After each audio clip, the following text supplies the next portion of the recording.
Tonight in Phoenix, Knicks begin their 5-game road trip in style. A wire-to-wire victory. Another excellent game from OG Anunoby.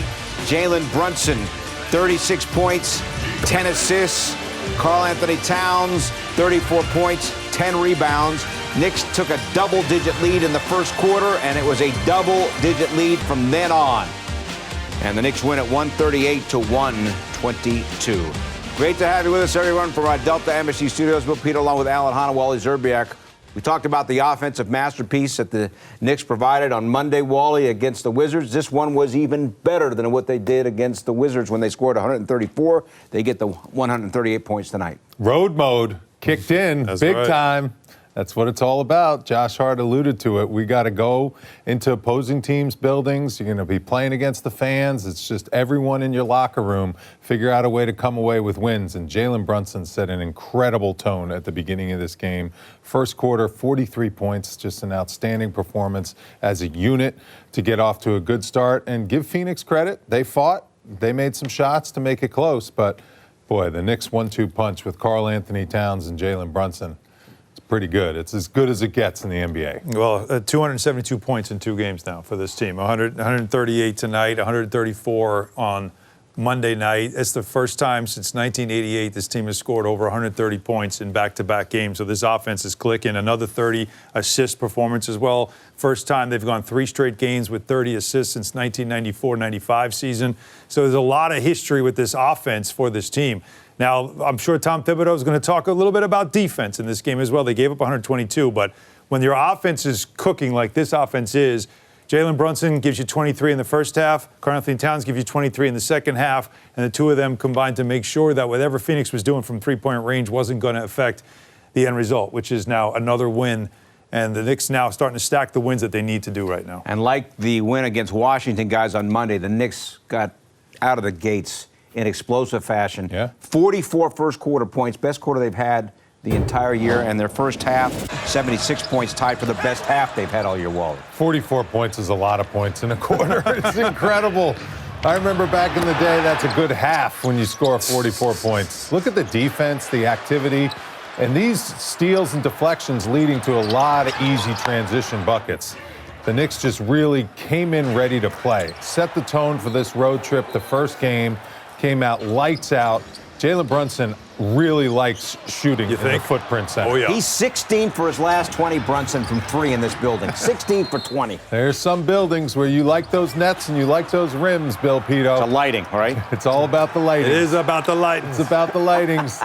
There's the bench getting into it. Cameron Payne in his old stomping ground, putting up points, making plays. OG Anunoby drilling threes.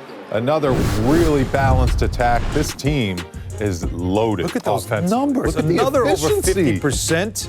Guys, and we talked, Alan, before we came on, that's the 8th game now. This is the 8th game the Knicks have had at least 30 assists. Last year, for the entire season, they had at least 30 assists 10 times. They've already done it 8 times in 15 games. This is a different offense, as we've seen, obviously, right? If the ball moves, it doesn't stick. People move. There's not a lot of standing around. There's not a ton of ISO anymore in this game.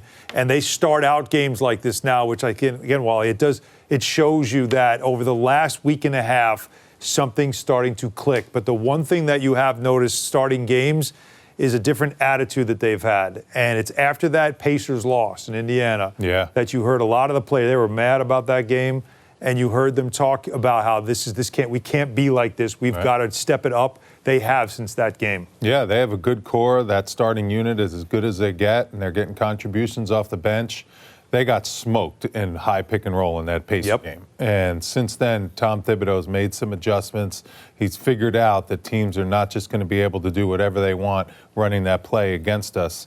And the defense has picked up a little bit. Obviously gave up 122 points, but when you score 138, it doesn't matter.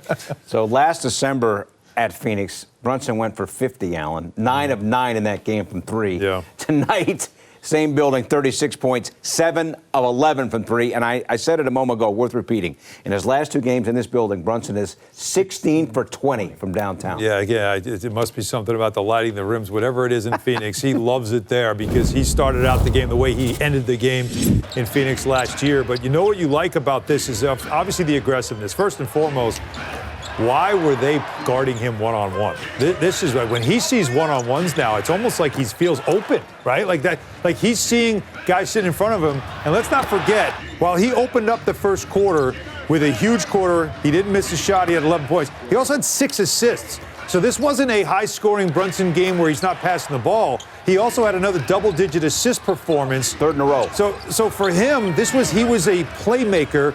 He was the system in this offense and the reason why and the catalyst why the engine got cooking early. Yeah, it was a phenomenal start. We've alluded to these first couple games of the year. I think he's kind of setting the table for his teammates first. Now he's starting to get aggressive and kick things into gear. And those are some eye-popping numbers. 50-9, 36-10. Just overall domination when he gets in that nice, dry heat of that Phoenix weather. It's impressive basketball that he's been playing. This Knicks team is really kicking into gear. And they're fun to watch, man. Offense is, I mean, it's just a high skill level. People say that the NBA doesn't play any defense. No, I disagree with that. When a guy like Karl Anthony Towns can flick his wrist and shoot 60% basically from the three-point line on a season, there's no defense that can stop that. And the Knicks right now with their personnel, they are so skilled at every position that you can't guard pick and roll because are you going to double Brunson? Leave someone open? No. Everyone else can shoot on that starting lineup.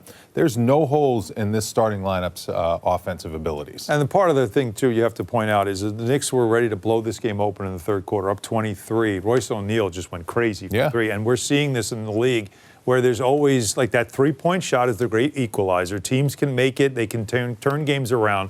20-point leads 20 years ago used to be, okay, unlace the sneakers, send the bench in, this game's over. That's not the case anymore. 20-point leads today is what a 10-point lead was years ago. And so they can get a run, get back in and make it 13, make it feel like a lot more uncomfortably close than it should be. They got it down to 11, I believe. And then in 2 seconds, the Knicks were back up by 20. And what did they do? They came out of a timeout, they hit 3 threes, and they were right back up. So the three-point shot is so different in today's game compared to what we were all used to for many years that you can't look at a 20-point lead and think they should be winning this game, run away. No, the game is never over because of the three-point shot.